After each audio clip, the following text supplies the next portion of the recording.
Nous voulons travailler. Nous voulons travailler. Nous voulons travailler.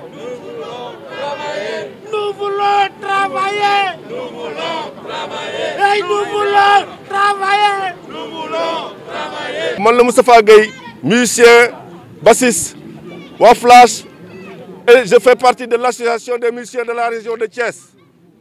Tey jii nii tey dañuy organiser sit-in bi pour wax que ni Sénégal il faut que ñu yemale Sénégalais yi amul Sénégalais bu njool ak bu gàtt bu ñuul ak bu xees bu pata ak bu sew ñëpp a yem Sénégal dañu war a yemale ñëpp ñun nag boobu ba léegi depuis 9 mois benn 4 semaines la ñu jox pour ñu liggéey 4 semaines yooyu samedi ak dimanche lañ ci jox donc ce qui veut dire que sur 9 mois on a travaillé que 8 jours 8 jours yi da ngay xool jour bi ñuy joué 2 heures de temps la ñuy joué au maximum wala 3 heures maximum donc ce qui veut dire que ñun li ñuy liggéey bariwul ñun bu fekkee ñun ñoo tax mbas bi di bari mbas bi du bari parce que ñun ay responsable lañu suñu soirée yi dañuy jouer ay mag ay kilifa ñoo fay ñëw li ñuy wax mesure barrière yi ñun ñoo ko gën a mën a respecter école yi ñun ñoo ko gën a mën a respecter transport bi ñun ñoo ko gën a mën a respecter marché yi ñun ñoo ko gën a mën a respecter Auchan ñoo ko gën a mën a respecter ñëpp donc ay responsable lañu donc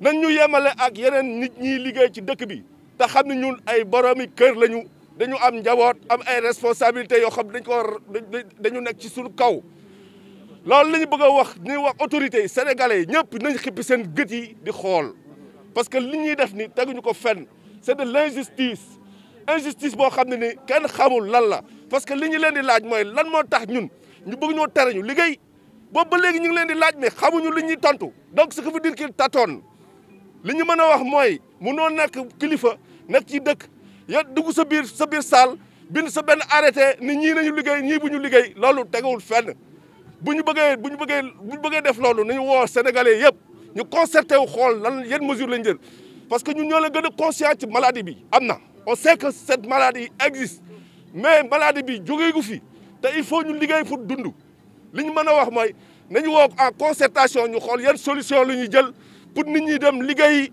Sénégal jëm kanam artistes yi jëm kanam ñëpp jëm kanam wasalaam.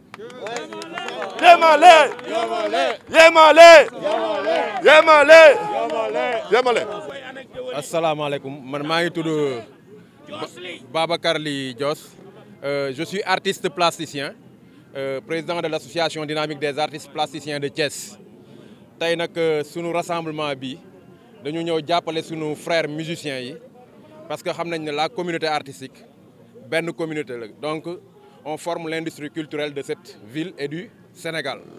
c'est que moi je pense que autorités yi li ñu comprendre mooy mesure bi dañ ko jël sans pour autant xalaat au préalable si conséquences yi mën a am parce que conséquences économiques réelles lay am te conséquences économiques bi day toucher non seulement l'hôtellerie à Thiès day toucher la restauration à Thiès day toucher le secteur même du transport à Thiès parce que quand il y a un spectacle dans une structure comme par exemple Champs Prestige ou bien Palais des Arts c'est tout le secteur du transport qui en bénéficie c'est toute une chaîne de restauration qui en bénéficie te yooyu yëpp ma wax secteur yooyu yëpp ma wax ay pères de famille yu bari ñoo ci liggéey. donc moi je pense que encore une fois comme on l'avait dit balaa ngay jël mesure da nga war a xool mesure boobu impact yi muy am si ñi tax nga koy jël parce que quand on gouverne pas dans le mépris on gouverne pas dans l'arrogance parce que moi je me dis que il y a certaines positions ou bien certaines mesures jël ko collé ko nit ñi c'est avec arrogance c'est avec mépris et moi je pense qu'on ne peut pas étouffer le monde de la culture pour un peuple qui vit c'est pas possible. On sait que le virus existe. Nous, on a tout fait pour participer à la communication, pour parer à la propagation du virus. Donc, on est conscient de ça. Maintenant, ce qu'il y a lieu de faire, personne au monde ne peut nous dire quand est-ce que cette pandémie va s'arrêter. Personne. Donc, prendre cette mesure, nous demander d'arrêter de travailler, c'est nous arracher notre dignité. Et ça, on ne l'acceptera pas.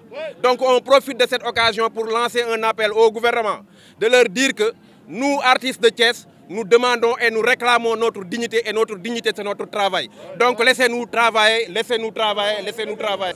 waaw li ñuy dénk gouvernement bi moom mooy gouvernement bi nañ bàyyi mesure yi ñuy jël te amul benn jeexital ci xam-xam parce que impact bi muy am ci artistes yi dafa métti léegi nag appel bi ñu leen di lancé moom mooy nañ ñu bàyyi ñu liggéey parce que suñu liggéey mooy suñu dignité on est des responsables on est des pères de famille donc on doit travailler pour nourrir nos familles. feebar bi kenn xamul ci àdduna bi amul scientifique bu mënti taxaw amul politique amul économiste bu mën a taxaw ne la feebar bi telle période lay jeex donc mënoo jël ay mesures par rapport ak feebar boobu li ñu mën moom mooy fexe ba feebar bi ñu yeesi nit ñi ñu appliquer les mesures barrières mais aussi continuer à vivre voilà nañ ñu bàyyi ñu liggéey nañ ñu bàyyi ñu liggéey. Bonjour à l'assistance, je m'appelle Moustapha Gueye, je suis musicien bassiste. Je fais partie de l'association des musiciens de la région de Thiès. On est là présent pour organiser ce sitting en vue de faire part aux autorités que nous voulons travailler. Parce qu'il n'est pas possible que dans ce pays, qu'il y ait deux types de Sénégalais. Un Sénégalais long et un Sénégalais court. Un Sénégalais clair et un Sénégalais sombre. Il faut nous comprendre. On est des responsables, des pères de famille. On a des charges qui sont sur nous. On doit payer l'électricité, l'eau, la location et les scolarités de nos enfants. Donc on est là pour demander à ce qu'on nous mette dans d'excellentes conditions de travail et qu'en concertation avec les autorités, qu'on trouve des solutions par rapport à notre situation. Nous, on ne peut pas véhiculer ce virus parce que nous, les gens qui nous fréquentent, c'est des responsables, c'est de grandes personnes. Ils sont conscients, ils sont doués d'intelligence. Donc, on est les mieux placés pour respecter les mesures barrières. La distanciation, quand on demande à un adulte de respecter la distanciation, il peut le faire. Mais aller dans les écoles, les enfants ne peuvent pas respecter cette distanciation. Et c'est eux qui peuvent véhiculer ce virus. Dans les transports, par exemple, quand à Dakar, il y a plusieurs cas, c'est le transport qui véhicule ça vers l'intérieur de ce pays. Et on remarque qu'à Dakar, il y a énormément de cas. Nous, on n'est pas les véhicules de ce virus. On n'est pas les véhicules de ce virus.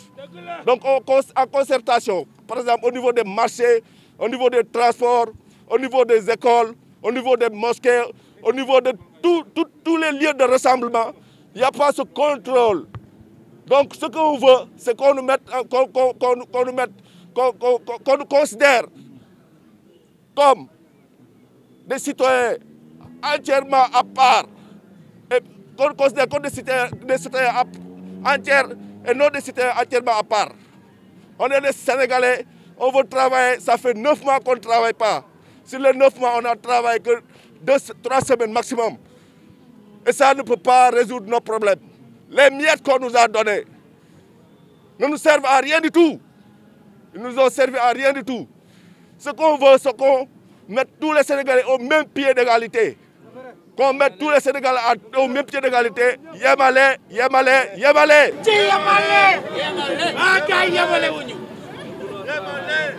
Nous voulons travailler. Nous voulons travailler. Nous voulons travailler.